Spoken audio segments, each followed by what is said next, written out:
Dalam sebuah riwayat dari Anas bin Malik radhiyallahu anhu, beliau berkata, seorang wanita datang kepada Nabi SAW. Kemudian Aisyah memberinya 3 butir kurma dan sang wanita memberikan kepada setiap anaknya sebutir kurma, sedangkan dia memegang sebutir kurma. Kemudian kedua anaknya tersebut memakan kurmanya masing-masing sambil memandangi wajah ibunya. Setelah itu sang ibu tadi sengaja membelah sebutir kurmanya menjadi 2, lalu ia berikan kepada kedua anaknya. Kemudian Aisyah menceritakan kejadian itu kepada Nabi. Lalu Nabi bersabda, "Apa yang membuatmu merasa heran? Allah telah mengasihi wanita tadi karena kasih sayangnya kepada kedua anaknya." Pada kisah lain diriwayatkan, suatu ketika Abi Burdah menyaksikan Ibnu Umar dan seorang penduduk Yaman yang sedang tawaf di sekitar Ka'bah sambil menggendong ibunya di punggungnya. Orang itu lalu berkata, "Wahai Ibnu Umar, apakah aku telah membalas budi kepadanya?" Seketika Ibnu Umar menjawab, "Engkau belum membalas budinya, walaupun setarik nafas yang ia keluarkan ketika melahirkanmu." Bakti yang luar biasa pun ditunjukkan Ali bin Husain bin Ali bin Abi Thalib. Beliau dikenal sebagai sosok yang sangat hormat dan berbakti kepada ibunya.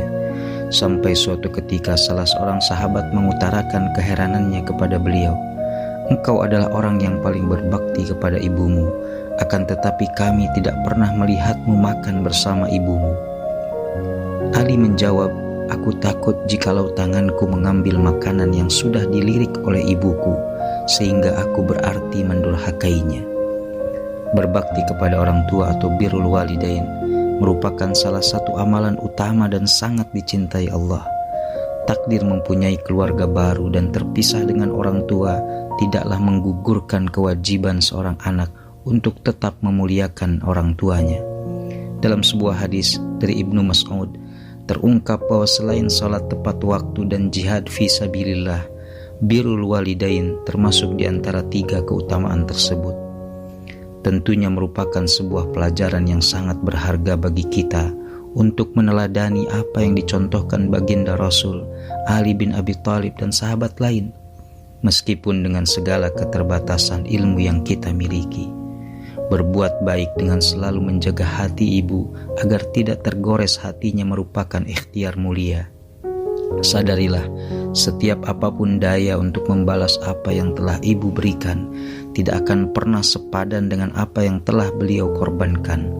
Menanggung beban ketika mengandung, menahan rasa sakit yang teramat sangat ketika melahirkan, terjaga di tengah malam karena harus menyusui, sungguh merupakan sesuatu yang sangat sulit sekali terbalaskan.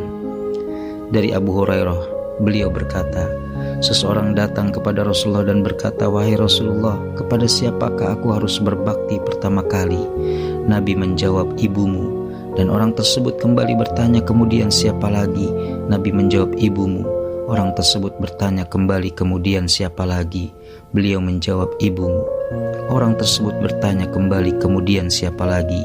Nabi menjawab, "Kemudian ayahmu." Jangan pernah lelah untuk memuliakan mereka selagi ada.